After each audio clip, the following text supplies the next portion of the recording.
An important part of any behavior structure includes having a predictable environment where students and staff know the outcomes of actions. Today, we will look at some tools for clearly defining behavior expectations and outcomes. Pop-up practices, where practice makes progress. Season 3. Every school or program should have defined processes for responding to student behaviors. Teachers and staff need to know what to do in specific situations. This video is part of a two-part series that will cover defining and documenting behaviors to better serve students and drive programming. Reflect on these questions with your team. Is there a documentation process for behaviors? Is there a differentiation for major and minor behaviors? Do we respond with loss of privilege or restorative action? How do we follow up with the parent, student, staff? There should be clear policies and procedures in place for all of these questions. There should be a continuum of responses to behavior. The less disruptive behaviors or minor behaviors can usually be staff managed. The more severe or major behaviors may be administrator managed. If a behavior escalates to crisis, it is imperative to follow the crisis plan. Meeting with your MTSS team and staff to ensure everyone has an understanding of definitions of behavior is necessary. All staff should be on the same page. The team should consider staff and students when determining a discipline structure. Have discussions to clarify and foster agreement. Be clear. Develop a list of staff versus administrative managed behaviors and define them. For students, consider the loss of instructional time if they are sent out of the classroom.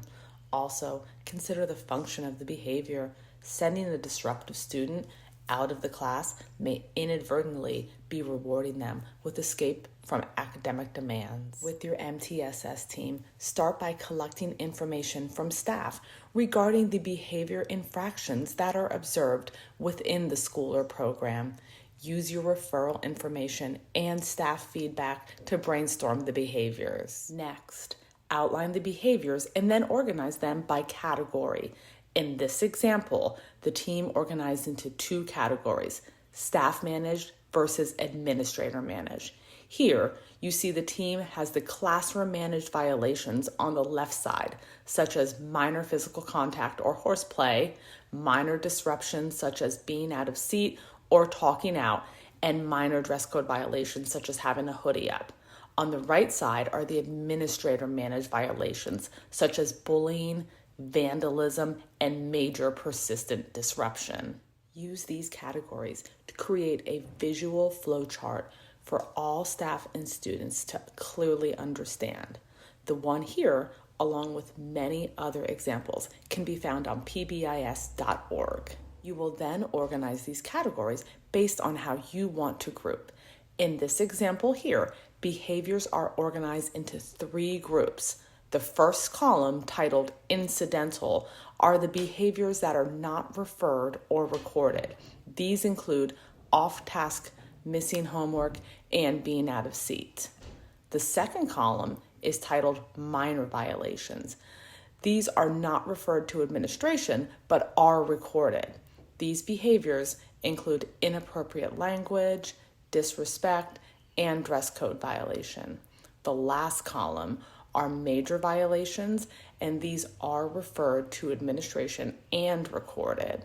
These include abusive language, continued defiance and or insubordination, and property damage or vandalism. The next step will be to decide on action to take for the violations.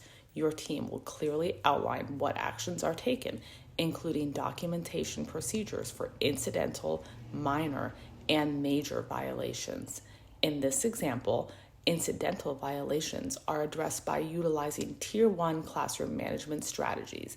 This includes referring to the classroom structure and matrix to highlight the desired behaviors. No forms are needed for incidental violations. Minor violations are staff managed as well, but the staff use logical consequences to address. This can include apology or taking a break. For example, If a student refuses to do work, they will have to complete the work that was missed during a time for a preferred activity. In this example, these behaviors are recorded. Lastly are the major violations, which include the intervention of an administrator. These are recorded and require a behavior referral form. There is much more for your team to consider as you develop your structures and procedures for referrals.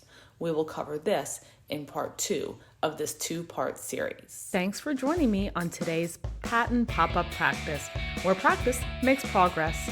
Produced by Kat Zimmerman and Shannon Evans. Be sure to like this video and subscribe to our channel for more.